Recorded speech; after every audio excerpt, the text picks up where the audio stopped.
Good evening and welcome to Heart Matters, a virtual event presented by HeartKids. I'm Becky Oakley. I'm a part of the HeartKids team and I'll be your MC for this evening.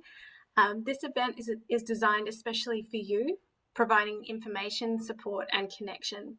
Before we begin, I'd like to acknowledge that I'm joining you from the land of the Wurundjeri people, the traditional owners and custodians of these lands and waters. I pay my respects to their elders past and present, and extend that respect to any Aboriginal and Torres Strait Islander people joining us tonight.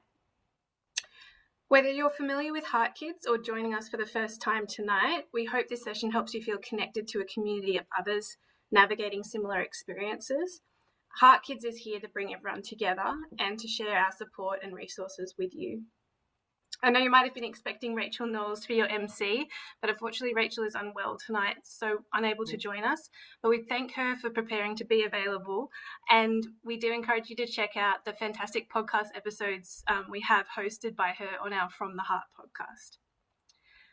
Before I go into a little bit of housekeeping, I just wanted to thank the HeartKids team and Margot Pittman and Kim Shollick specifically for working on this event and putting together something very special for you all tonight. I'd like to issue a bit of a content warning before we get started. Tonight's event will touch upon some sensitive topics, including discussions of mental health, trauma, and sexual health. I encourage everyone to prioritise their mental health and their wellbeing tonight and to take breaks or seek support if you need. We do have a breakout room set up titled the Chill Out Space. If you need a break from the content being shared, please enter that space and we'll have someone available to check in with you. We also have the HeartKids helpline available Monday to Friday, 9 to 5 through the week on phone and on web chat from the HeartKids website. So if you need immediate support, you can contact Lifeline on 13 11 14. After the webinar, we'll be sharing some resources and helpful information, and we'll be doing a lot of that through HeartKids Connect. This is a brand new online community designed especially for people impacted by congenital or childhood heart disease. This platform is a wonderful opportunity to connect with others who share similar experiences and interests. And we have a dedicated space on there for adults and a thread to connect on after tonight so you can keep the conversations going. If you have any questions about HeartKids Connect, please send a message to us tonight on the Zoom chat on the one-to-one function directly to Kim in the HeartKids team. Now, tonight, we're very excited to have two brilliant presenters on with us. We've got psychologist Carlye Weiner and Dr. Rachel Cordina. But we're also very keen to hear from and see you on screen. So there will be opportunities to ask questions and share your thoughts as well. If you'd like to ask a question live, please use the raise hand emoji on your Zoom screen to signal that you're comfortable coming off mute and being spotlighted for the group. If you'd prefer to stay off camera or not speak on mic, feel free to type your questions in the chat and our tech team will pass them along to me or to our speakers. For any technical issues, our stage managers, Elliot and Jess, are here to help, so you can just reach out to them in the chat as well. So just a few more things before we get started. Tonight's event is being recorded and we ask that everyone please be respectful and participate as much or as little as you feel comfortable. In order to see who's speaking, and this is an important one, please use the speaker view option at the top right corner of your of the Zoom functions on your laptop or your device. Now, after all of that, I'd like to introduce our first speaker, Carlye Weiner. Carlye is a clinical psychologist with extensive experience across diverse mental health settings and has worked in conjunction with organisations like the Heart Foundation. With experience in trauma, stress, life transitions, adolescent and young adult issues, relationships and postpartum mental health, Carlye uses evidence-based techniques to empower clients to build resilience and live fulfilling lives. So please welcome Carlye Weiner. Thank you so much. What a lovely introduction, and it's so wonderful to be here. I suppose I wanted to just thank you all for coming and joining us for your Thursday night. I'm sure you've all really got busy lives and have had a long day, so it's hard to come along to things like this. So we're all really excited to be able to offer this, and hopefully you get something out of it. So I do have some slides to pull up, so bear with me while I hopefully figure that out successfully. There we are. Wonderful. So you had an introduction to me, but yes, I'm a clinical psychologist here to talk to you predominantly about trauma tonight. One of the things that really inspires me about this space is that we can use our whole bodies and our knowledge of trauma and, how we can read ourselves in order to, I guess, support our own mental health, be it, experiences of trauma or not. So I guess a little bit about me. You've heard me about me professionally, but this is me, proud as punch, laying some lawn just over a year ago last spring. So the reason I'm showing you this is to give you some, I guess, context around what we're going to go through tonight, in that mental health is so individual.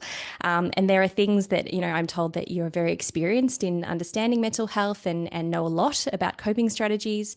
But what I'm hoping for out of tonight is to give you a bit of insight into why we have these preferences and why we choose things that fill our cup. So, we are all unique individuals, and this is dorky old me, very, very proud because I love doing house projects. And what that says about me is that I'm very enthusiastic and I have a bit of a creative spirit. I love to just do updates and try new things. And that's what brings me some joy. I also really love slow cooking. So I like the purposeful following of a recipe and just waiting, the rest of the day for it to percolate and cook, and your house kind of fills up with these scents. So that's a really joyful experience for me.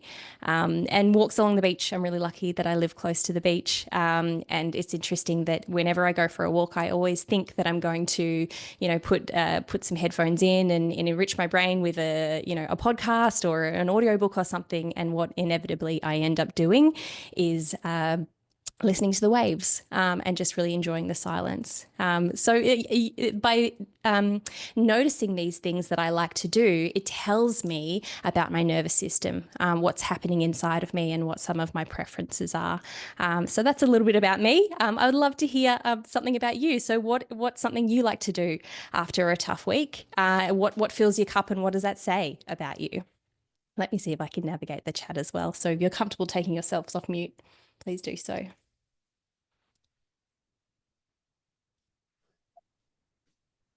Hello, I'm Sarah. Hi, Sarah. How are you? Hi. What fills your cup, Sarah? I like to scrapbook and draw Nice. after a busy week. Awesome. Very fulfilling. Hi, I'm Alicia, and I love walking my dog on our property. Wonderful. Great. I'm Nicole. I love gardening and photography and cooking when I can. Fabulous. Oh, really great strategies and all enriching things to do. Yeah. Thank you for sharing. Wonderful. Well, thank you for those who did. Feel free to put it in the chat. I guess the thing about tonight is that this is absolutely your session. So if there are things that you want to learn, if there are things you want to ask along the way, please feel free to do so. There will be some time at the end to ask some questions about the overall presentation as well. So what we're going to go through is a little bit about what is trauma, including, I guess, the criteria for PTSD and complex PTSD as well, which isn't so obviously isn't so spoken about as much.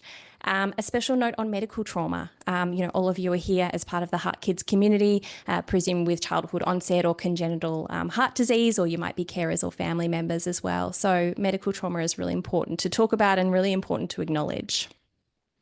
I'm a nerd, so I like to talk about what happens in our brain and our nervous system. Again, I think this gives us just an extra level and an extra layer of knowledge and insight into what's going on inside of us and how we can then create our own coping strategies, and we can learn more. We're going to do a bit of a reframe. So trauma does have an element of grief and loss about it as well. So we're going to talk about some of the things that have resulted from perhaps experiencing trauma and traumatic events.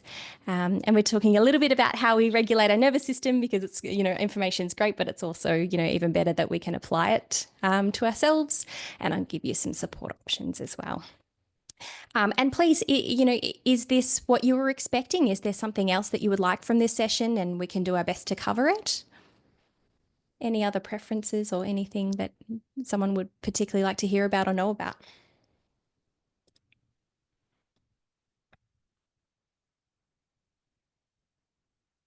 It's okay if you're quiet. I know it's late in the evening and we're just getting warmed up. So please put in the chat if something comes to mind. So I want you to imagine, firstly, yourself on a bushwalk.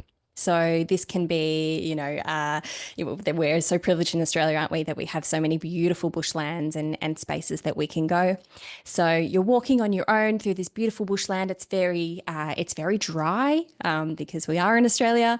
You might be enjoying the sounds, enjoying, the solitude or not. Some people might not like to walk on their own. And then you feel a sharp twinge in your skin near your ankle. And I'm really curious to hear from the outset, what does your brain tell you? Is it a snake or is it a stick? And we're going to do a little poll. So please let me know, is it a snake or is it a stick? What's your brain's instinct? What does it tell you straight up? And some people might be on the fence, and that's okay too. Okay, nearly in. All right, we've got lots of stick brains by the sounds of it. Good, good. Okay, everyone's answered. So 82% stick and 18% snake. So we're going to talk about the relevance of this, but essentially our brains are always taking shortcuts. So it's good to even just have a bit of a prompt question around, okay, how does my brain usually operate in this scenario? And what might that say about my nervous system? What might that say about some of those automatic processes? So we're going to delve into that. So hold on to your results.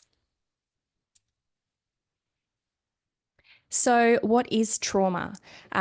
Most commonly, we know about trauma as PTSD. This started, I suppose, as shell shock back in war-torn days. Since then, trauma field has come a really long way. So there are lots of different types of trauma. We're going to go through PTSD and complex PTSD, but I think it's important that we all just acknowledge that probably all of us have been through some degree of trauma, if not multiple traumas in our lives. And it's very individual. So nobody can tell you that's not traumatic or that is traumatic. It's a unique experience, and I want you to honor that, what you've been through, if it has impacted you. So different types, physical trauma.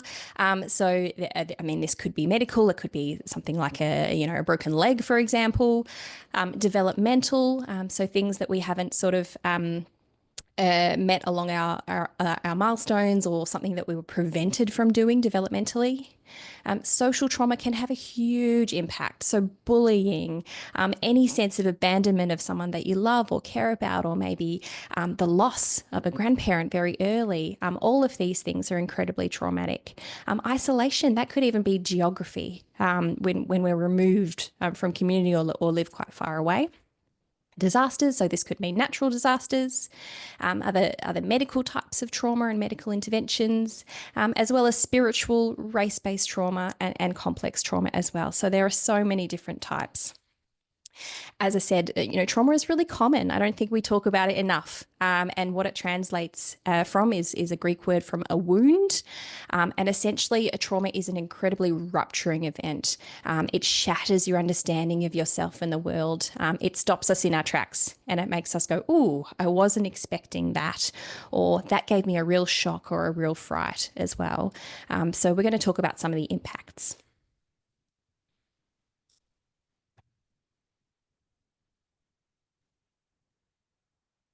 Okay, so PTSD, this is from the American Psychiatric Association. This is the diagnostic criteria for PTSD. So PTSD ideally would be diagnosed by a health professional. What I want you to take from this is some awareness of what PTSD is, and if you do feel that you might be showing some signs of PTSD, going and seeking some support. So it's following an event that you've experienced or witnessed that involved actual or threatened death, serious injury, or sexual violence. And it has a number of features, including re-experiencing symptoms. So some really classic symptom of this is nightmares or flashbacks. Avoiding these reminders or any resemblances of the event, physiological arousal, so becoming anxious or feeling really heightened or distressed. It may be in relation to a trigger, it might be in general. Again, trauma shattering our understanding. It also does, huge things to our nervous system. People report a negative change to their mood or their thinking patterns. They might be feeling really low in energy or low on themselves or self-critical. And in order to sort of meet criteria for this disorder, it has to impair your social or occupational functioning, so your day-to-day life. The interesting thing about PTSD is that it can be immediate. So say, if someone's just been in a car accident, you could be showing signs of PTSD within that first month or two directly as a result, or it can happen years down the track as well. So that's the sneaky thing about trauma sometimes is that, that event was ages ago or it didn't impact me at the time. Sometimes it can only just be a little bit of a trigger that kicks off it's some really strong symptoms of this disorder.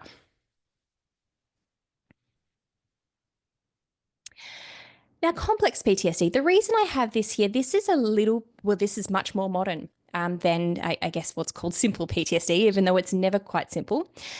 So the International Classification of Diseases, the most recent classification system just came out in 2022, finally recognising complex PTSD. So I see complex PTSD a lot in practice because, as I said, it's never quite simple. This criterion is about an event that was extremely threatening or horrific, so it doesn't have to be about witnessing or experiencing death or near death, which I think is interesting. And so it has similar features in terms of the re-experiencing symptoms and avoiding reminders. It has this persistent perception of heightened current threat. So it's almost like your smoke alarm is constantly on. So that's a little bit of the difference. It can occur in more classic PTSD, but complex PTSD is much more layered. It can be really hard to pinpoint a particular trigger, particular fear, particular event.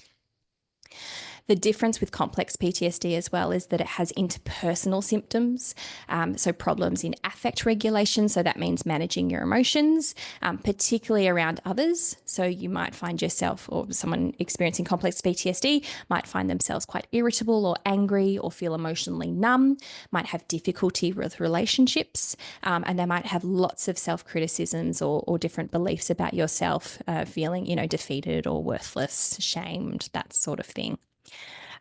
So the usually trauma is incredibly impactful because it involves people. Trauma hits harder when someone isn't there for you or lets you down or someone says the wrong thing or says something dismissive as well. So complex PTSD, this is why that interpersonal symptoms really blow out, because you've had multiple experiences of events where you felt disconnected from people relationally as well.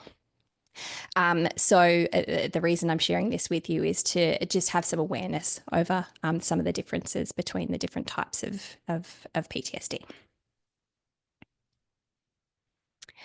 You're all probably familiar with this because I hear you're seasoned wellbeing gurus, but anxiety is a really central feature of trauma. So that sense of doom, we really feel that in our central nervous system, so our lungs, our chest, our stomach.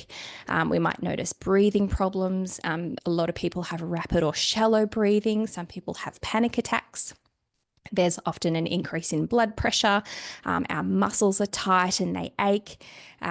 We have fatigue, pounding heart, upset stomach, all sorts of symptoms that happen with anxiety, which are all very individual as well, by the way. You might only have a handful of these or you might have everything. And isn't it interesting as I go through this list, talking to a population with potential heart condition, these mirror cardiac symptoms, don't they? So unsurprisingly, there is a huge correlation between cardiac conditions and anxiety and trauma as well. And we're going to go through that a little bit.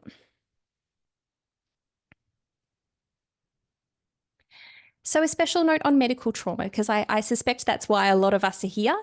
Medical trauma, again, it's not a term that is really highly talked about or known about as well. So that's why it's incredibly meaningful to come and speak to you about this tonight. So it's about a disrupted physiological system. So the ongoing threat is internal. It is in our bodies more often than not. So this is really different, isn't it, from a car accident or something that's external has happened to us.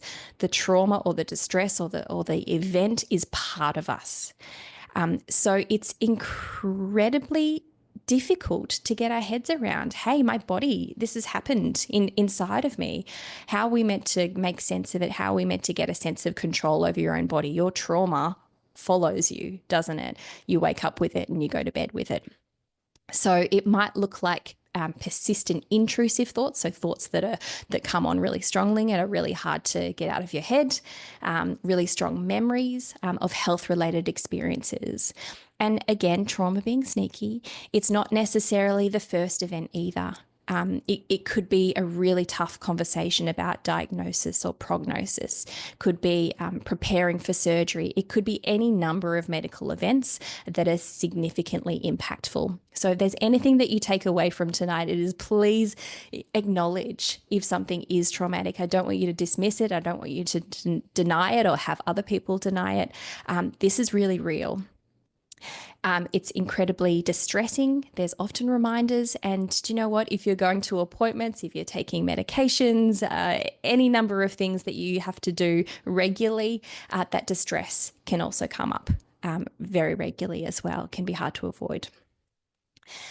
Medical trauma makes us avoid or not adhere to medical advice. We might push off that appointment, or we might feel that something might, need checking out and we delay it.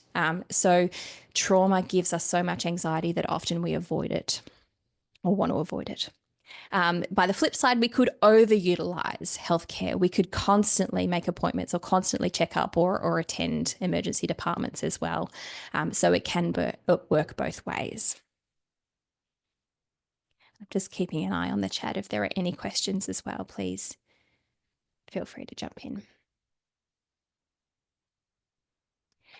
So just a note on distressing medical events and the environments. So any number of these could be traumatic. The nature of the illness or the injury, it could be sudden, it could be progressive, anything in between, life-threatening or chronic. Related treatments. So I see a lot of people with needle phobia, for example, and that's incredibly distressing and really, really hard sometimes for other people to understand and health professionals to understand and remain patient and empathic as well. There is very often a sense of shock and a loss of control regarding these events. And life-altering complications or unexpected medical interventions, again, they throw our world into a spin. They are traumatic. Hospital environment. Hospitals are noisy. They're stark, and there's beeping, and there's other patients, and there might be distress that you hear through the corridors. There might be the lights on all night. It might be hard to sleep. There's long waiting around. There's uncertainty. What is happening? Are we waiting for test results? What's going to happen next? It's an incredibly distressing environment. Other things that might be traumatic is symptoms of being unwell. So that felt sense in your body, but also side effects. Certain medications do things to our bodies, be it delirium or hallucinations or other unpleasant things that can be very traumatic. Perceived or actual mistreatment by medical providers as well. They're very, very busy people, and I think we've still got a way to go to empower all health professionals and all hospitals and all aspects of the health system to be trauma informed. So you may have had the experience of feeling dismissed or mistreated, or feeling like there was an unwanted intervention or an unwanted outcome there as well. Another thing that comes up in young people with any sort of chronic health condition is a bias or assumptions. Someone that I know who was very, very unwell with a very serious form of cancer always made a point to dress up to all her appointments. She always had makeup on. She always looked impeccable.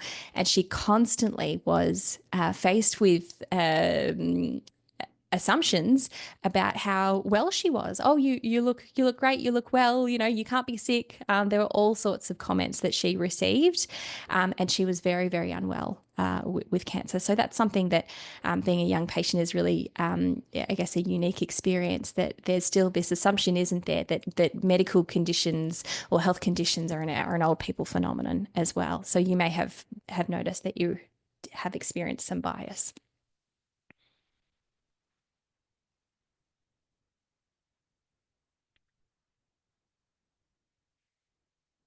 So this is where we get nerdy. This is a functional MRI of a brain during a traumatic memory or during a flashback.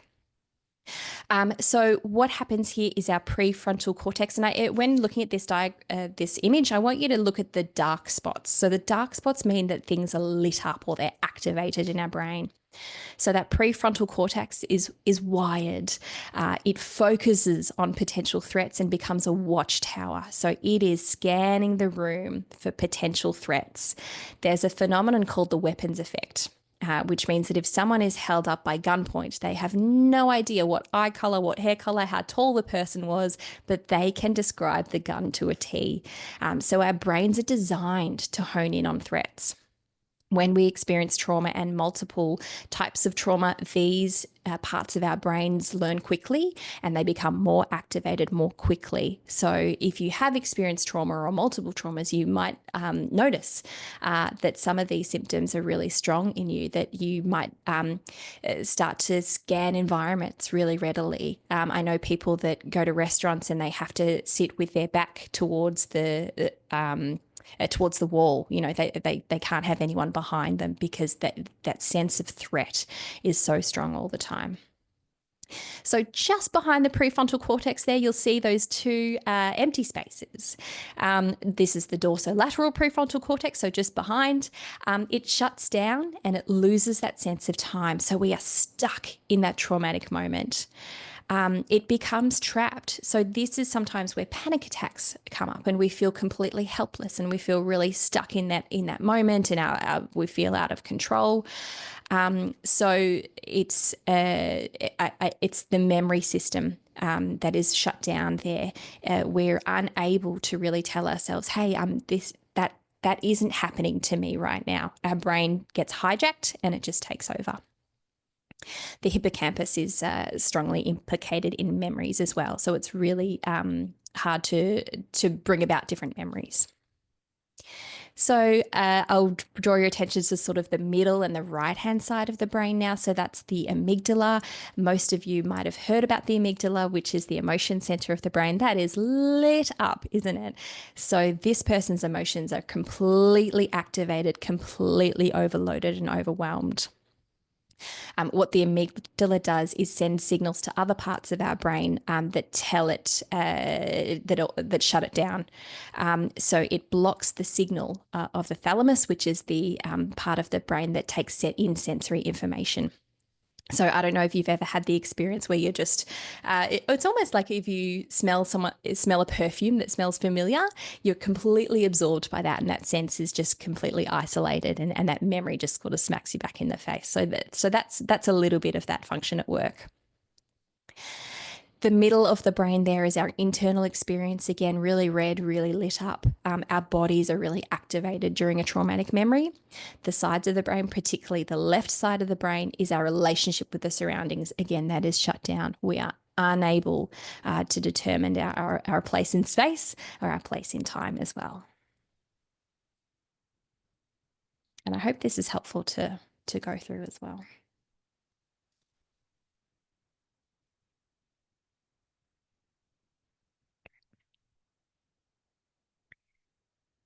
So we're going even further, a little bit more advanced into our nervous system now. I think it's really important to get a sense of our internal and external sensory systems, and I'm going to tell you why.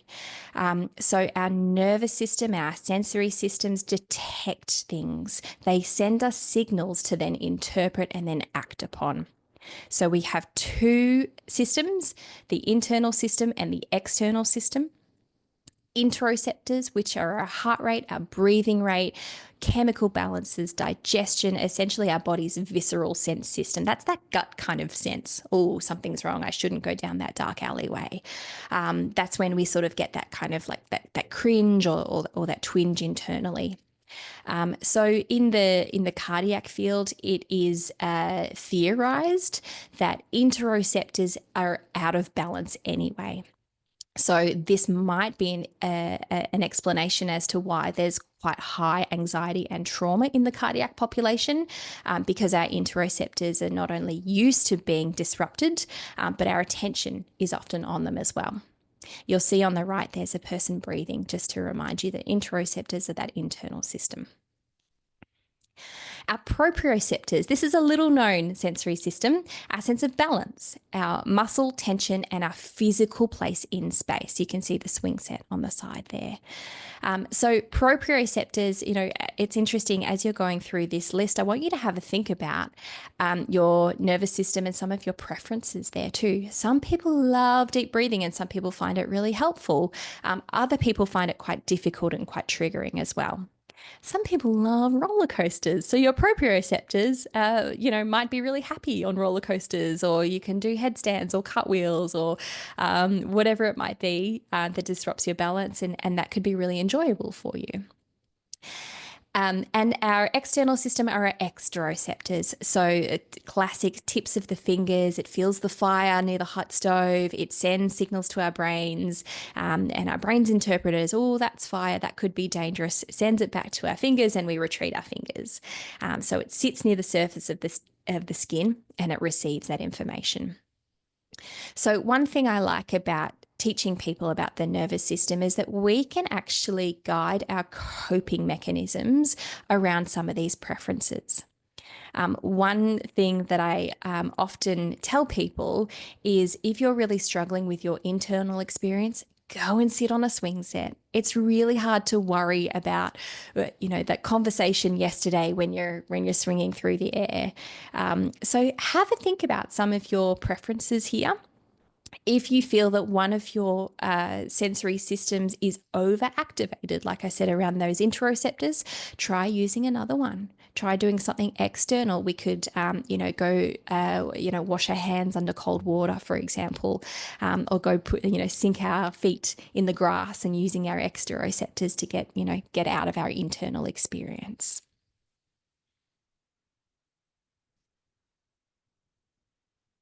And please, as a reminder, please, if there's any questions or anything you want to know more. So going through a little bit more about coping, some of you might have heard window of tolerance. This is a term that is used about our emotion regulation system. So how much we feel sort of in control and balanced and calm. We say that we're within our window of tolerance, that green zone there, when we're engaged, when we're social, when we don't feel on alert or we don't feel flat or low. So it's that really nice, even keel experience there. When we're out of our window of tolerance, so that hyperarousal zone, that flight or fight response, it looks like a pounding heart. We feel our brains are a bit scattered and we can't quite collect our thoughts. Might have butterflies or, some of those symptoms in that earlier slide. We might be restless, panicking, sweating, difficulty relaxing, etc. On the flip side, when we're out of our window of tolerance and we might feel a bit low, so that hypoarousal, this is sort of our fawn or freeze or flop, those F words there. It looks like being disengaged. It looks like being kind of really flat or absent, a bit depressed. Everything feels like an effort. It's hard to get motivated, that really kind of lethargic experience. And you'll see in the boxes either side there some activities that you can do to bring yourself back in the window. Essentially, when you're feeling low and hypo-aroused, you want to activate your nervous system. You want to do some movement. You might want to put on some loud music or something that really interests you or captures your attention. Engaging in something feel-good. Planning things to look forward to, a different place in time, right? So we can look forward a week or two, book yourself that concert, contact a friend and say, hey, do you want to have lunch next week? So this all activates our nervous system, sparks our interest, and gets us back in sort of that more calm window of tolerance zone. You'll see some wavy lines between the zones there. This is because we are constantly moving in and out of our window of tolerance. It would be completely unreasonable and unrealistic if we were in the green zone all the time, as nice as that sounds. We are meant to do these things. We are meant to activate and we are meant to deactivate. We've evolved over a long, long, long period of time, and our brains and our bodies do these things for a reason. It's just that this day and age, it's incredibly stressful living in our era. Our bodies and brains go through a lot, and we don't necessarily take the time to understand them, take the time to nurture them and look after them as well. So sometimes these hyper-arousal zones or these hypo-arousal zones can be stuck and activated too often. So I'll just briefly go through the left-hand box there when you're hyper-aroused. So you've got too much energy, sifting some off. So doing something physically exerting can be a nice way to get rid of some energy. Mindfulness is talked about a lot in this in mental health in general, which is great. So mindfulness being the art or the skill of being present in the moment, non-judgmentally, and with full attention. So what this does is helps us tune into a particular sense. It activates the parts of our brains that are deactivated. So remember that brain scan a couple of slides ago, some of those things were offline. Mindfulness brings them back online as well. So mindfulness, yes, it's a relaxation tool. It's not for everyone, but it has neurological principles underpinning it as well. It's a really, really effective tool. Distraction's a good one, soothing and calming activities, engaging your interoceptors, that low and slow breathing, finding a swing set, one of my favorites, splashing in water.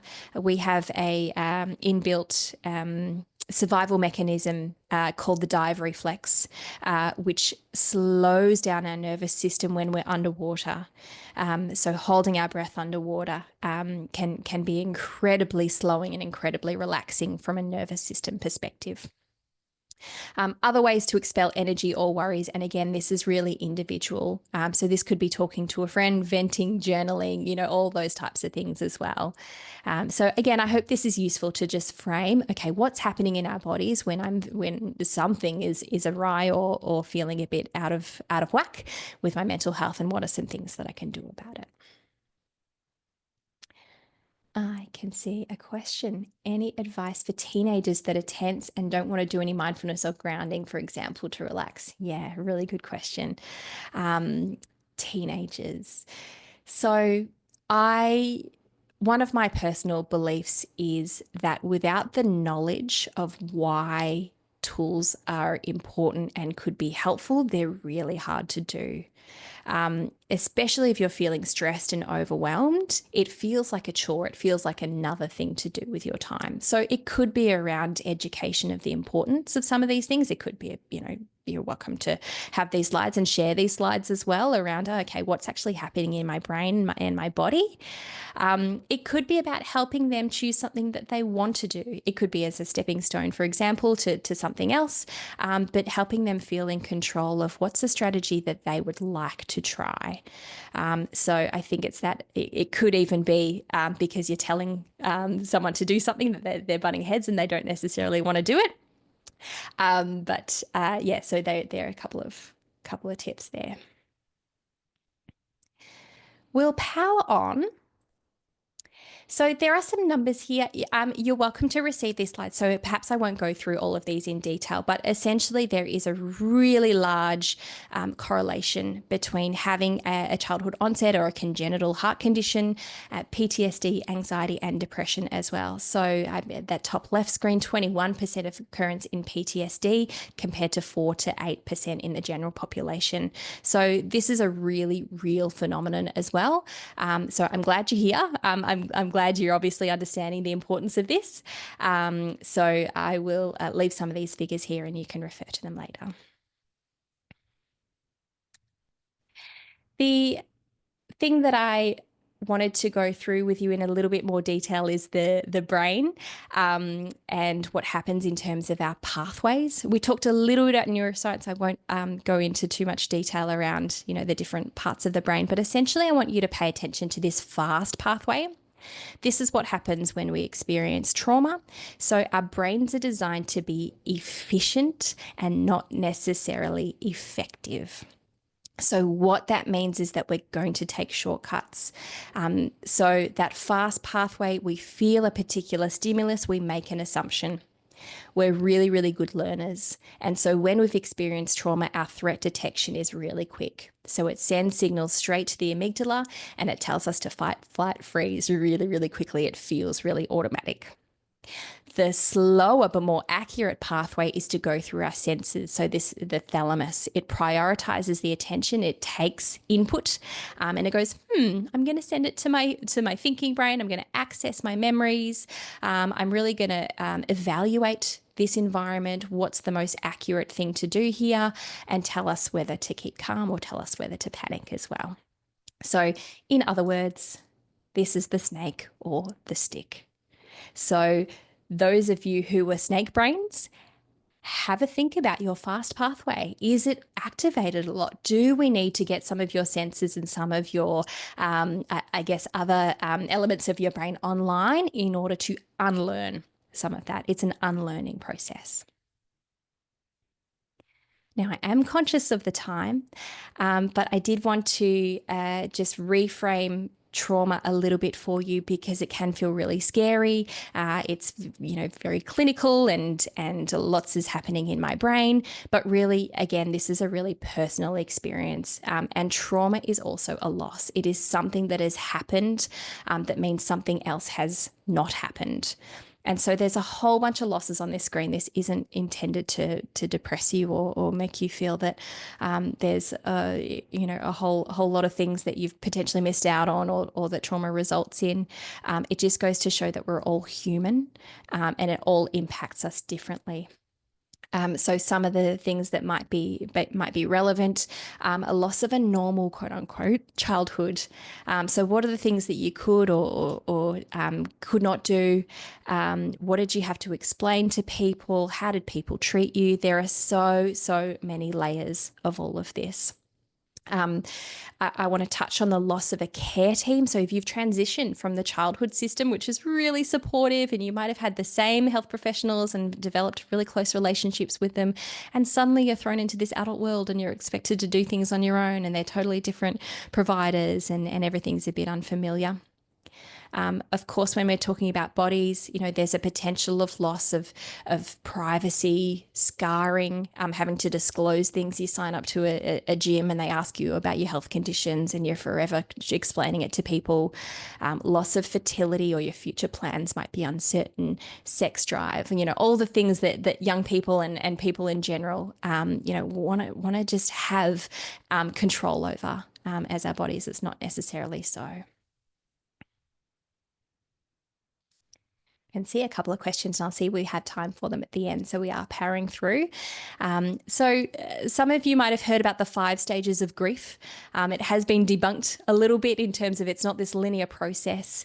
I won't go through these in too much detail because there's a lot of information out there, but I did just want to touch on how grief is a complete journey and it is not linear, particularly if we're talking about that layered traumatic response. You're going to be swimming and wading your way through all of these elements, and ultimately, ideally, towards acceptance. So feeling empowered about what's happened and where you're at, feeling secure, feeling like your self-esteem is intact, feeling integrated. So feeling like we're not split in different directions, or we don't feel a certain way in certain scenarios and not in others. So feeling like an anchor within ourselves. So that is acceptance. We've made meaning over what's happened to us.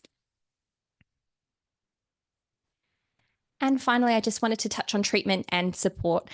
So there are some counselling options out there available to you. So the Australian hearthealth.org.au has cardiac specific counselling. Your GP for a Medicare-based provider. So the evidence-based treatment is trauma-focused CBT, cognitive behavioural therapy, and EMDR. So that stands for eye movement desensitization and reprocessing. Very wordy word, but essentially it's a trauma treatment that helps with your memory networks. But ask your cardiologist or your cardiac team. Often there are social workers, psychologists, mental health professionals within teams as well.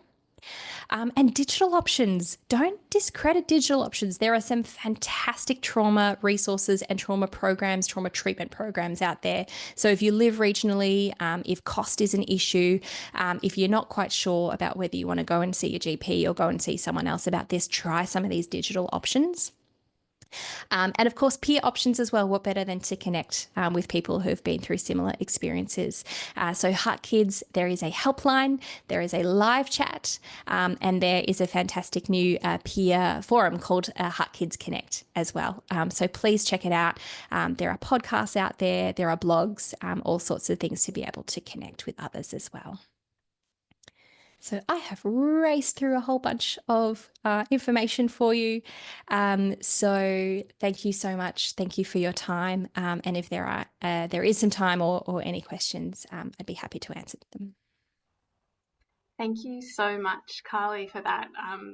Such valuable information there. And I think what I took away from it is it's so helpful to know some of the things to look out for within yourself to be able to address them. And I think that's a part of, a history of how we've dealt with mental health is that we don't have the tools to understand what's going on, so therefore they can't be treated. So this is really helpful, and we'll make sure to share through the slides to everyone. I'd like to invite Rachel Cordina into the conversation in a second, but just before we do, there was a really good question in the chat, which was, what's a good way to explain medical trauma to your partner or spouse that doesn't quite understand why you're being so emotional over things that you've been through? I think that is the perfect question. I was just wondering if you could help with that one first. Great question. So it's so difficult, isn't it, explaining what you've been through, which is so personal, and you know what you've been through and how it affects you. It comes down to communication, doesn't it? Finding ways that your partner might be able to understand what you've been through. I would imagine that in the height of feeling distressed and stress is not the time to communicate that. So it's potentially at a later time when you're feeling more settled, when you're feeling connected and bonded with your partner, to be able to look back and review a situation that happened. I like to use I statements. So, I felt this, or when this happened, this is what it felt like, or this is what was going on for me. So that can be really powerful. Sometimes, in partner conversations, it can end up being a you, or you did this, or this happened, and the communication gets blocked. There are also some resources out there on medical trauma, so it might be worthwhile sending your partner some information so they can read up on that as well. I'm more than happy to be contacted as well. So if there are particular topics tonight that you wanted some more information on, more than happy to point you in the direction of some more resources and ways to find out more. Oh, that's awesome. Oh, Sarah, have you got a question? I'll just come off mute there. How do you focus on the positives and not looking on the negatives, like not all the time, but just like you want to enjoy yourself and have fun and do all that and not focus on too much on the negatives? Yeah, Yeah. I mean, the way we think is really hard to change, isn't it? Yeah, It's sort of yeah, like, yeah, okay, we can just think positive, and if it was yeah, that easy, we would do yeah, it. yeah, So I suppose it's about finding little ways to find joy, or to find little, the term positive might be too jarring. It might yep. be finding neutral things, be like, oh, okay, this is it's a nice sunset tonight. Oh yeah. Little ways. Our brains are really habitual. They get Yep. into a habit, and Mm, they go down this rabbit warren of staying that way. okay. So it can take some practice. Yep. A really, I guess, a tool that you could try is perhaps a gratitude journal.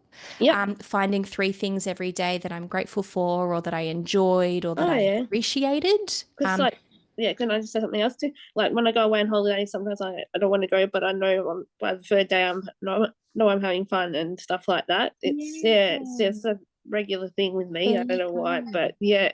Yeah, so a bit of practice, and that in the moment stuff as well, noticing Yep. moments of joy Okay. and lightness. All right. Cool. Thank you. Great question. Cool. Guys, if you want to ask any questions in the chat, please do. We'll come to them momentarily. There was a question on how to contact Carlye.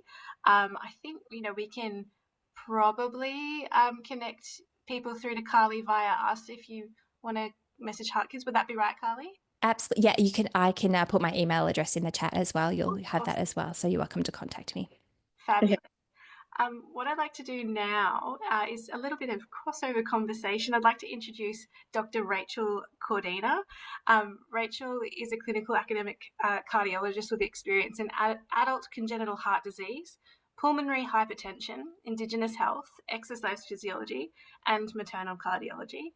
She's a staff specialist at the RPA hospital and a consultant cardiologist at Aboriginal Health Service in Redfern. She also leads the Australia and New Zealand Fontan Registry. So she's got a whole heap of experience and knowledge, and I'm bringing Rachel into the chat here now because I'd really like your insights, Rachel. First of all, having treated so many patients with congenital or childhood heart conditions, I guess just after your reflections on what Carlye's been talking about, and I guess what you've seen in your patients as they've navigated their own healthcare. Carlye, thank you for that presentation. That was absolutely fantastic. And I was just reflecting, with some of the questions. I think hearing a professional person like you speak on this is so powerful. And coming back to that question about how can I help my partner to understand, sometimes I think when you're in close relationships, it's hard for that. I think sometimes hearing from an external professional person is really helpful too. And even watching back Carlye's talk, I think for other, family or spouses that might not understand would be really powerful, because I think it's so complex sometimes when that person's, a spouse comes in and you seem fine and they haven't been there for that whole journey when you were really little and scared and perhaps a lot more vulnerable. I mean, this is something that is so common amongst the people who I care for, and I think people are often not very aware of how much it's impacting them, and they also are sort of sometimes don't feel comfortable bringing it up with us as their heart doctor. They sort of see it as a separate thing, and but it's so interlinked and really impacts your relationship with your doctor. It impacts how you engage in getting tests done or avoid getting tests done.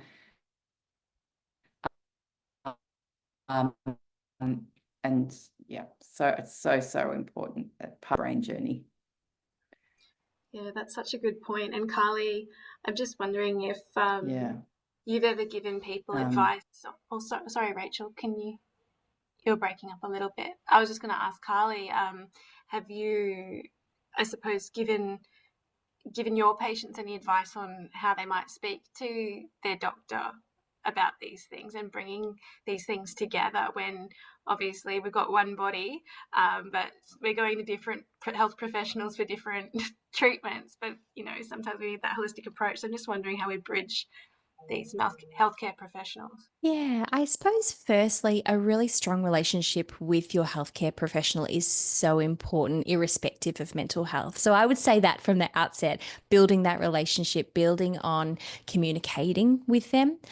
So it could look like preparing. It could look like, writing yourself a list or being armed with, hey, this is what I really want to get out of this appointment, including discussing my mental health. So being equipped to do that and going in there with the intention of doing so.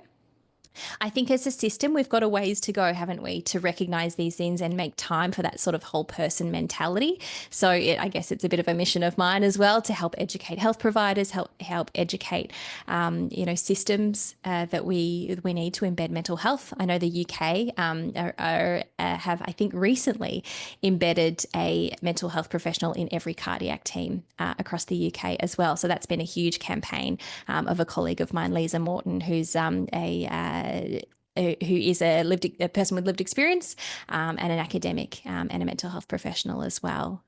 So yeah, it cuts deep, doesn't it? It goes through so many layers. But yeah, the most practical advice would be to write yourself a list and be brave and have that conversation.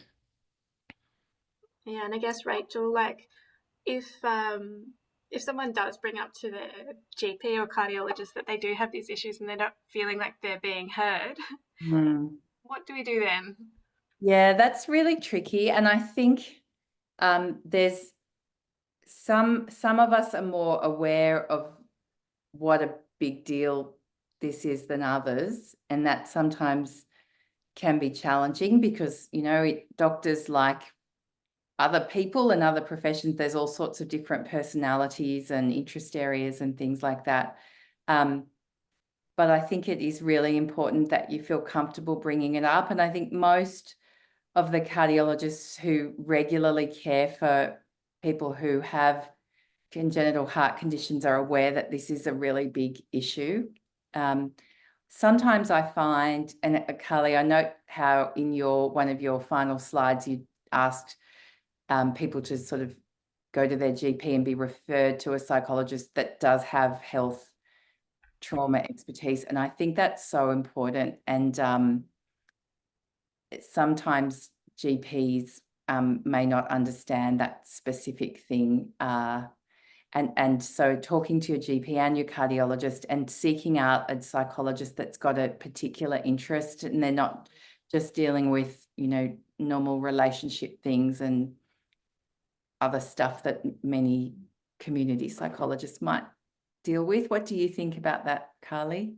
Yeah, I agree. I think it's such a niche area, and it's really hard. It's hard to ask for help. It's hard to make the appointment. It's hard to pay for it sometimes. And so you want to choose the right fit from the outset. So cardiac would be awesome, but chronic health, chronic disease, trauma informed practitioners, big ticks to seek out someone with that experience. Yeah. We've got a good question in the chat. A kind of a bit of a specific experience, but where can you go if you've had experienced medical trauma, but because you're linked to the hospital in the home, you can't see anyone outside of the hospital in the home. So someone saying their experience after surgery, after having surgery, after giving birth, not able to get the mental health help they needed on the outside of the hospital and hospital in the home until discharged. So Yeah. I guess, what do you do when you're in the midst in those spaces and have help? Yeah. I think I would have a couple of suggestions and I'm interested to hear what Carlye thinks. But I mean, GPs can do mental health care plans to engage with psychologists in the community. And just because you're at home or a hospital in the home doesn't mean you can't access outside services. There are specific things that are available to you through community healthcare as well, if it is early after pregnancy. I think, Carlye, do a lot of the kind of outreach teams have psychologists, but I think it depends on how remote or regional you're living. Yeah, so it's if this was soon after giving birth, there are sort of perinatal services. I'm not sure if that's exactly the case here, but what it sounds like is that it would be ideal to seek mental health support or get adequate treatment in order to cope with having to continue to receive cardiac treatment in the hospital. That's my read, but please I was told I couldn't see anyone at all, not even my GP. Yeah, okay. Yeah, so it sounds curious to be told you can't see anyone at all. So it might be worthwhile exploring some of your options. It might be worthwhile having a look at some of these digital options that I provided as well. It might even be worth a phone call to the HeartKids helpline just to talk about it in more detail, just to get some more specific resources and specific support for your situation there. It sounds tough. Yep. I'd like to, we've got a little bit more time here with Rachel and Carlye as well before she heads off. Does anyone else have any questions they want to add into the chat, or, come on the mic and ask a question? Very happy to hear any more questions that people might have. And then after this, we'll say a big thanks to Carlye, and we'll move into some questions for Rachel with her more specific experience, but just opening up the floor for any other, medical trauma related or mental health and wellbeing questions, if anyone has any.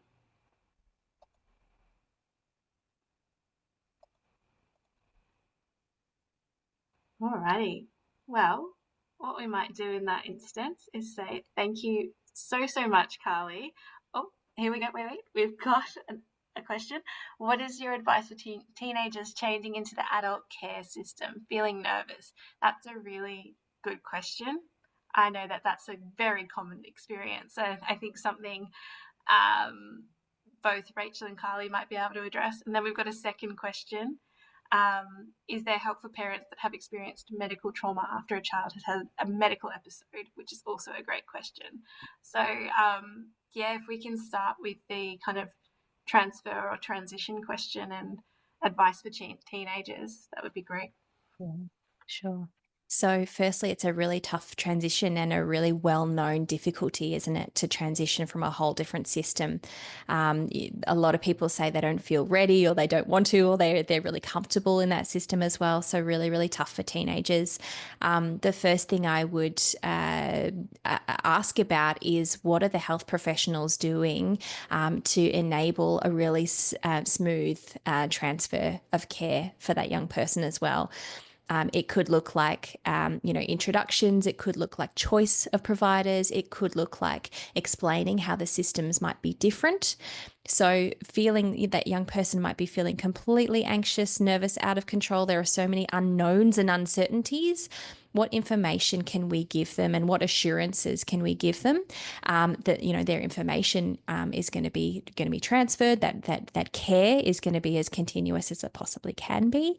But what are some of the practical things that we can do to support that person? Can we do some drive-bys of the hospital? Can we go and just do a tour or explore where the new rooms might be? Can they look up the new doctor online, or find a bio, or find out a little bit more information?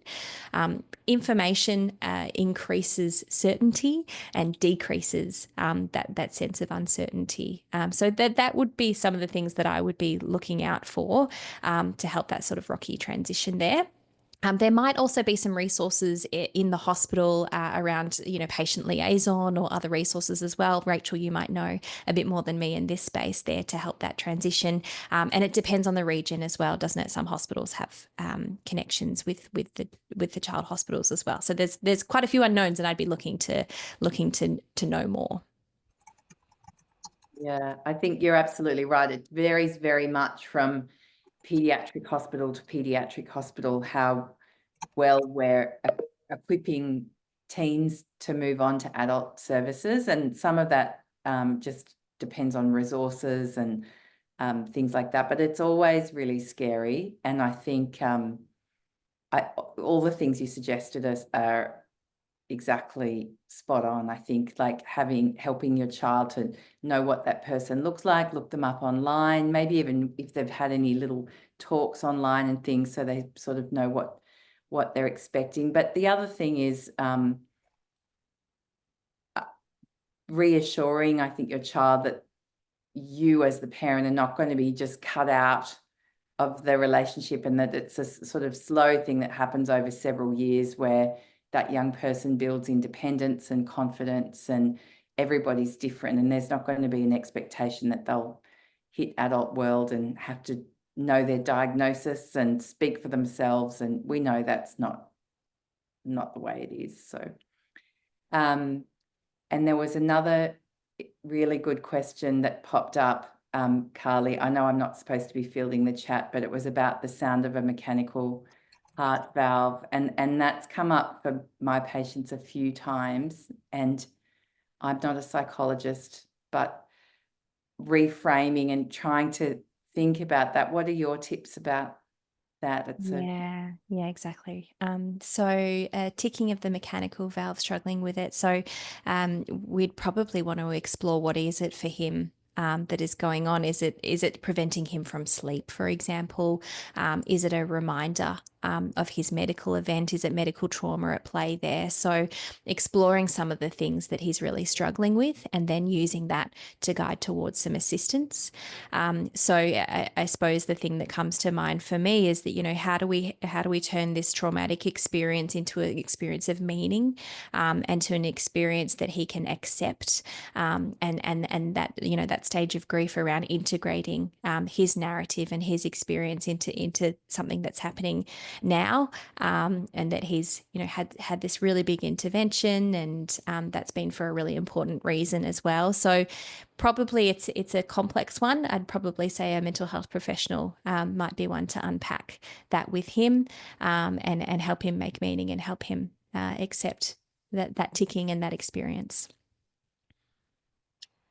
Now we might have to move on to our next session, but I just wanted to say thank you so much, Carlye, for your insights and availability, and I guess just thinking through so well the different topics that would be so valuable for us all to hear. So really grateful for what you've explained to us, and just a reminder to everyone, we'll share through the information Carlye has shared as well, and ways to reach out also. But yeah, thank you so much again, Carlye, for joining us, and you're welcome to stay on if you still have time. Otherwise, you're welcome to head off as well. But just wanted to say a big thanks. Thank you so much. It's been such a pleasure. Thank you. Now, I'd love to switch to a bit of a concentrated session with the wonderful Dr. Rachel Cordina.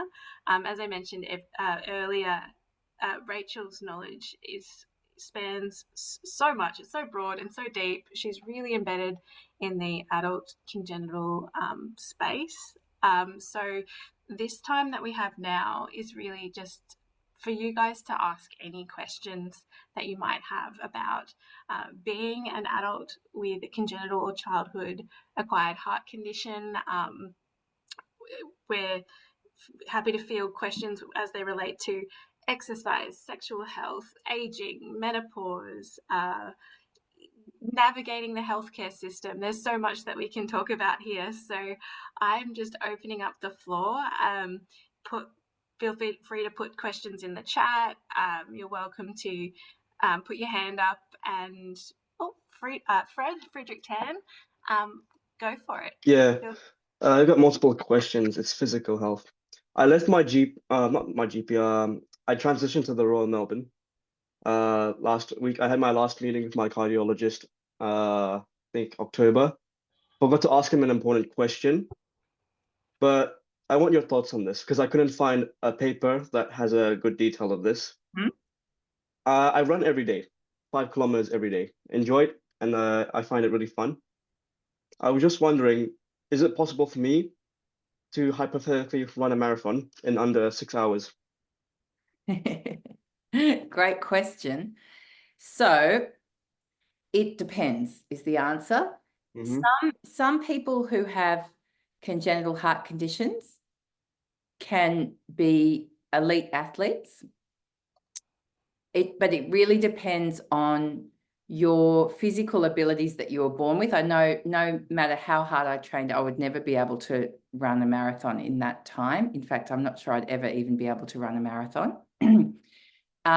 But so some of it depends on your natural physical ability, but some of it also depends on what your heart condition is and a number of other things, like how your heart and valves function and what your heart rhythm is like. So Okay. it's a little bit difficult for me to say without knowing all your details. And I think it would be really important to talk to your cardiologist about that. And for most people who've got more of the complicated congenital heart issues, we might even want to do, you know, a few tests, like an exercise test and things like that, just to do some screening before we sort of said, yes, go for it. Yeah, that's pretty much it. And it's the same thing with like hiking a mountain because altitude sickness. There's a risk of altitude sickness. Yeah. So yeah, So some people who have congenital heart conditions, that wouldn't worry me at all. that's good. But if you have a condition where you have reduced oxygen saturations, you will be more vulnerable to getting sick at altitude. So you know, that's only for a small number of people, but it's definitely worth sort of running that past your cardiologist. Also because, you know, some places, like if you go to Machu Picchu in South America or something, some places at altitude, you'll then need to do big treks and stuff like that, which is putting extra stress. So it is worth running those kind of big trips past your cardiologist. If you've got one of the more complicated types of congenital heart conditions, that's not everybody.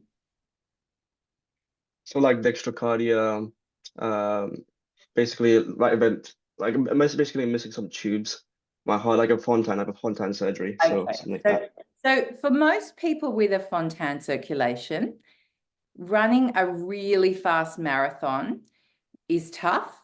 So you can do sport with a Fontan circulation and do very well at some sports, but the long cardio endurance tends to be really challenging. And there would also be with a marathon, because you tend to get a little bit dehydrated, and that can predispose to low blood pressure and things like that. So I hate telling people they can't do things, and I'm not saying you can't do it, but I think it's important to focus on the things that you're going to do the best, and to you know, that it's going to help your body. And even though I'm super keen on sports and exercise for people with a Fontan circulation, my personal view is that pushing yourself to trying to do a marathon, I would focus on another cool pursuit rather than that.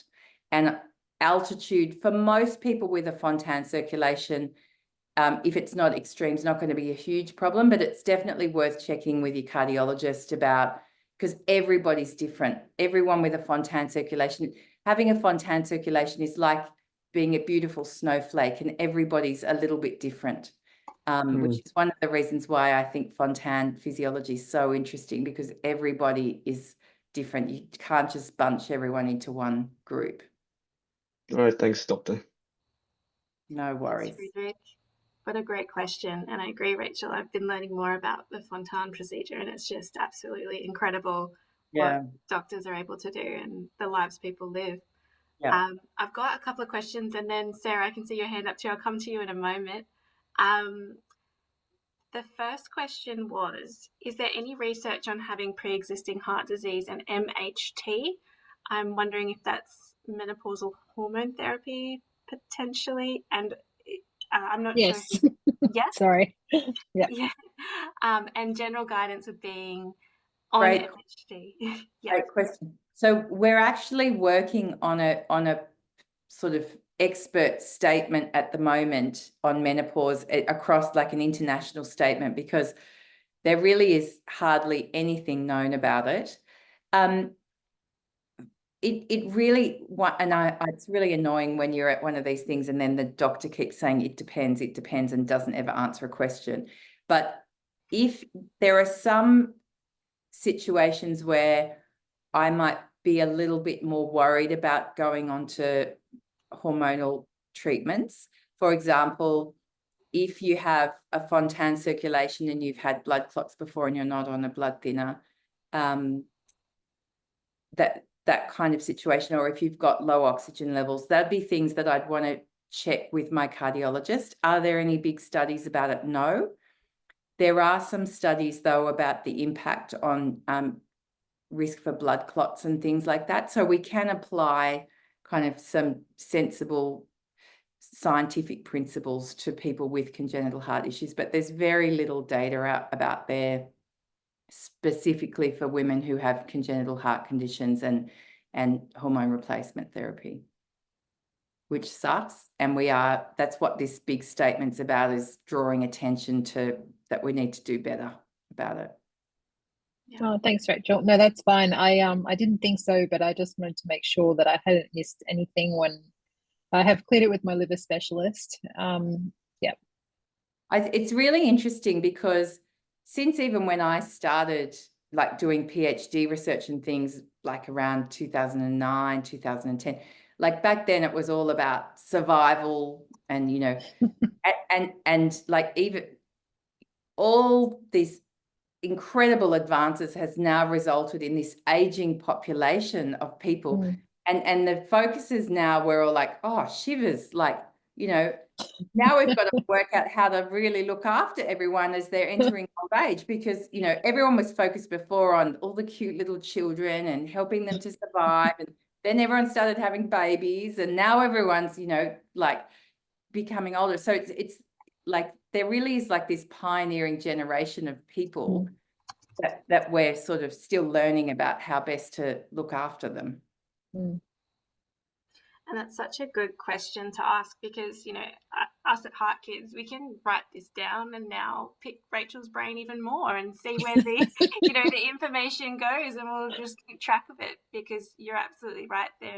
There is a kind of absence of a lot of information out there. So we're also information seekers here at HeartKids. So we'll keep looking into that for you. Thanks. Thank you.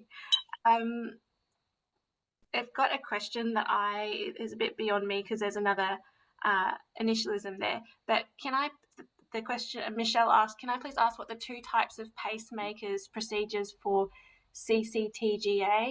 I've been told this is my next step. Right. So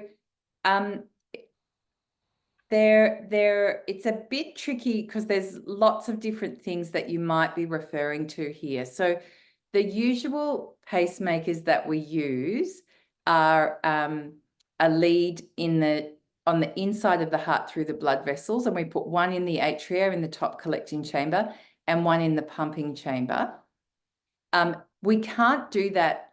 So if you have a Fontan circulation, we can't put, or you just have one pumping chamber, we don't put leads on the inside of your heart, inside your blood vessels. So this is just for people with this condition called congenitally corrected transposition, or people with two pumping chambers and no big holes in their heart that I'm talking about now. So we usually put a lead in the collecting chamber and the pumping chamber. However, sometimes if we're worried about the function of a heart in the setting of congenitally corrected transposition, which we often are, sometimes we'll put two leads on the pumping chamber, which helps it to work better. And so the doctors might be deliberating, should we put two leads on the pumping chambers to help heart function? So that might be what they're talking about. Sometimes in people who have CCTGA and we're worried about dangerous heart rhythms that could cause sudden fainting or cardiac arrest, we will upgrade that pacemaker to a thing called a defibrillator, which doesn't just help with slow rhythms, it will help save your life if you have a collapse. So sometimes people think that's a pacemaker, but that's called a defibrillator. So it's a bit difficult just on the things you've told me to know. I don't know, Michelle, if you wanted to, if you knew whether they were maybe talking about putting two leads on the pumping chambers, and I can explain that to you a bit more if so. Thank you. They told me that one of the pacemakers can cause problems with regurgitation of the tricuspid valve. and the other one would be more invasive at the time of the implantation, but would be less chance of my heart not rejecting it or not harming the heart in any way. So it sounds like they're thinking about maybe putting one of the leads on the outside of your heart to sort of help the pumping function. But it's definitely worth, if you're not fully understanding what they're planning, be brave and ask them. You've got every right to be fully understanding what they're talking about, and no question is a silly question. It's your body, and sometimes I think as doctors we forget, like, things that seem like obvious to us, it's like a totally other language to our patients. So please, make sure that you feel really comfortable with whatever it is they're doing. But it is quite common for us to want to implant pacemakers in a slightly different way in the setting of having CCTGA. Okay, thank you very much. I'm just having a look at the questions in the chat. There's been some really great, insightful questions. The next one I've got is from Kelsey. And this is a big question too. At what point do you consider going down the transplant route if medications have been exhausted and you've had open heart surgery? Her age is 22. Really good question. So the answer is not straightforward. In simple terms, if we think that somebody's quality of life is terrible because of their heart condition, and/or it's not always clear cut, that we think as a medical doctor, our opinion is that they may not survive more than a couple of years, then we will start thinking about transplant. Sometimes if we think that transplant's going to be complicated, or it might be harder to find you organs because you're small, or because your body's already, if you've had a lot of transfusions and things, sometimes it's harder to find an organ that's a match. So sometimes we might start that process a bit earlier. But it's a long road, and transplant does carry some risks and isn't a magic fix. You're living with a whole new health condition and having to have lots of tests and take lots of medicines. It's not a magical thing. And so we don't just rush into that easily. But I think if you're starting to wonder about that, that's a really, as a cardiologist, I'm really happy when my patients ask me about transplant and are open to talking about the future. Sometimes I feel like it's so scary and patients want to sort of just like not go there, and it's too scary to talk about. But I would be really sort of relieved if I was worried about a sick patient and they were wanting to sort of talk about what the future holds. And you should definitely be bringing that up with your cardiologist. And maybe also there's other things that can be done before needing to go down that transplant route as well. There's a lovely common theme coming up, Rachel, of, really being open and asking the questions that are on your mind. And I think something that comes up with HeartKids a lot is the advice to write down all your questions before you go to your appointment so you don't miss anything. Oh, yeah. Mine just goes foggy when you sit down in that chair and everything goes out the window. So it's so much detailed information. I was talking to one person who said that they put their phone on record when they go into the appointment so they can get everything detailed and listen back to it, and you have your questions. So I think, Sarah, did you have a question earlier? Yeah, did you want to come off mic?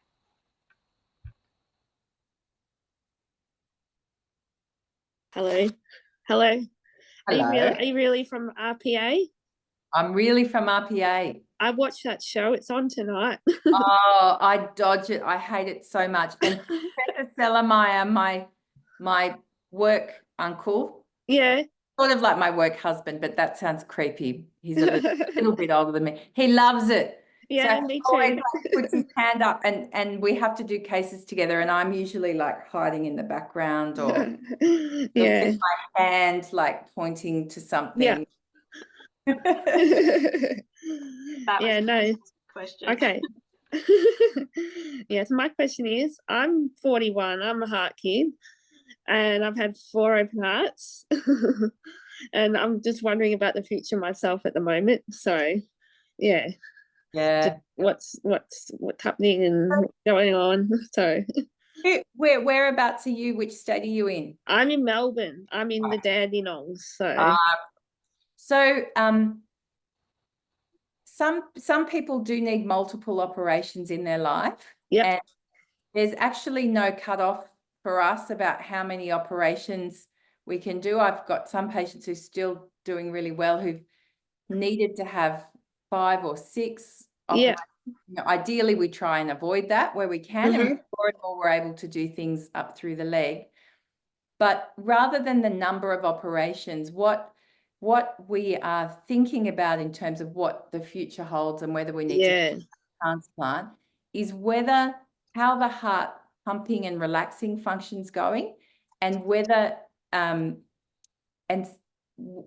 there's sort of problems or structural problems that we can do to help the heart function and the valve. Sometimes the heart just starts to get tired or is developing complications that no matter what type of operation we do, we're not going to fix that problem. And so that's when we start thinking, and not every, most people with congenital heart conditions are going to live long and full lives. I'm not at all trying to imply that transplant on the horizon for everybody. Yeah. But there is a small number of people who we will need to go down that path for if we can't help them with medicines or other operations or with the leg. But by no means am I at all trying to imply that everybody at some point is going to need a heart transplant. That's a very small minority. I have one more question too. How do you deal with positive and negatives from the medical point of view, like just how to enjoy life and all that kind of thing?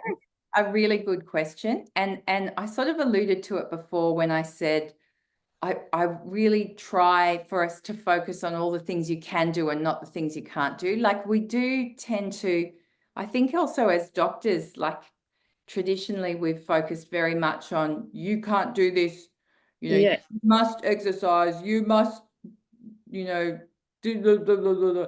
But it's not been a very positive narrative, and I think that we haven't managed that very well. I think we're sort of trying to change.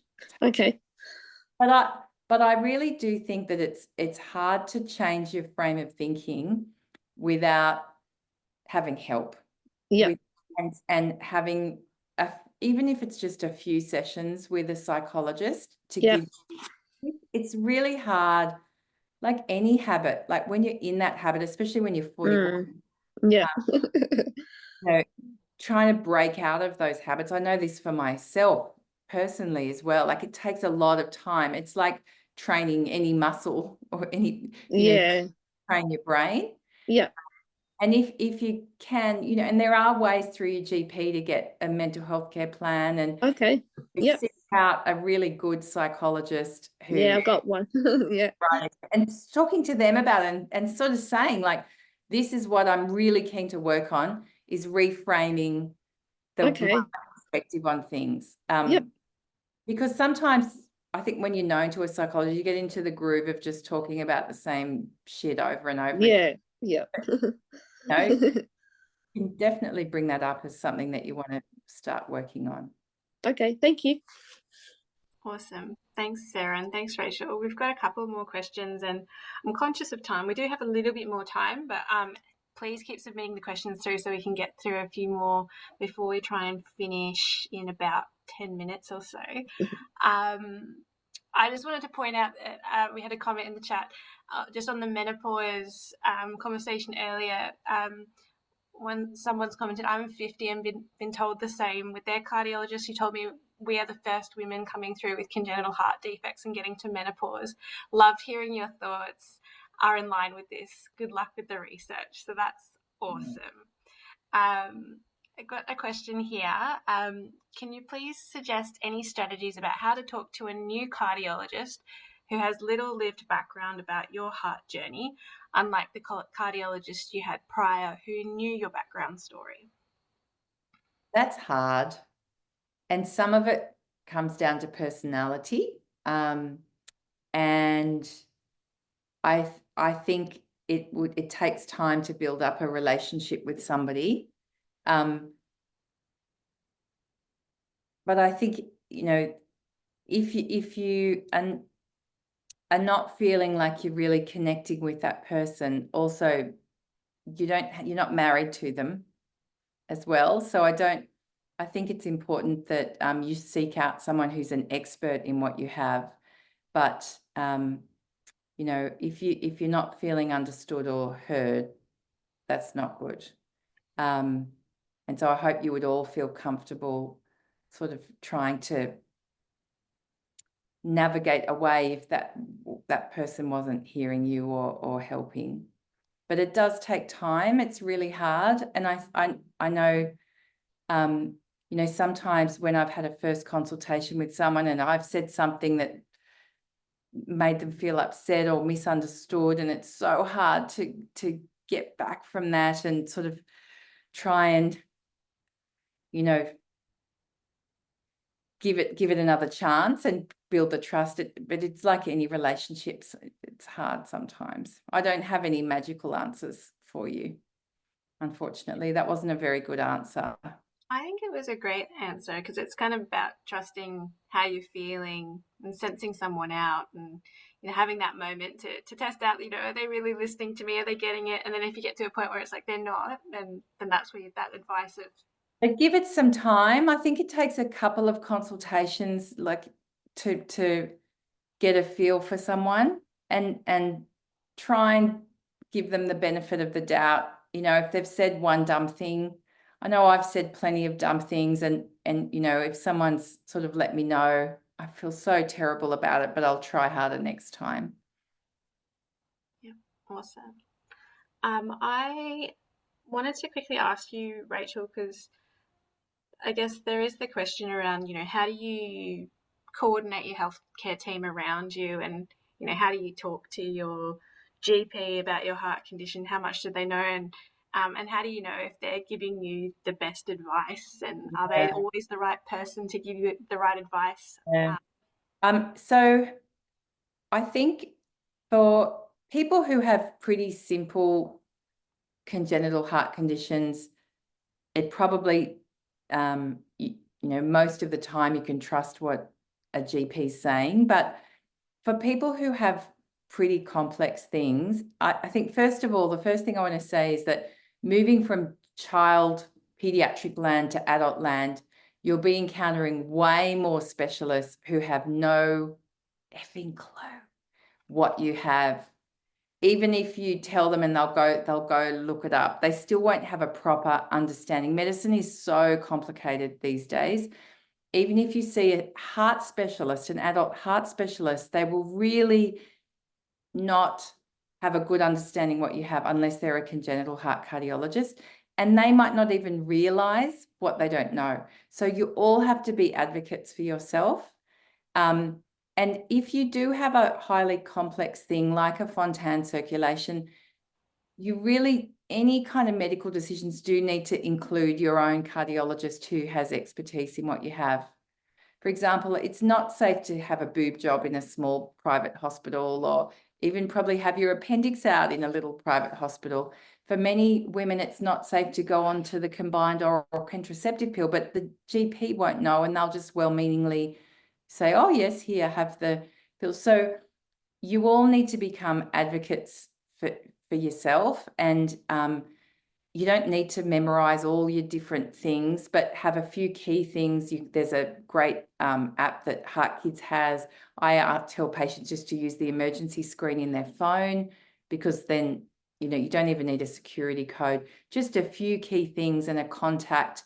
Most of the big congenital heart centres have nurses too. So, you know, you don't have to have the mobile number of your cardiologist, but know the contact number for the clinical nurse consultant. so that you can sort of text her, hey, I'm in emergency, or hey, can I go bungee jumping? I'm in Queenstown right now, or whatever. But it's really important you've got some way of contacting your heart team when these kind of things come up. And no question is a dumb question. That's great. I think we might just go to one more question before we wrap up.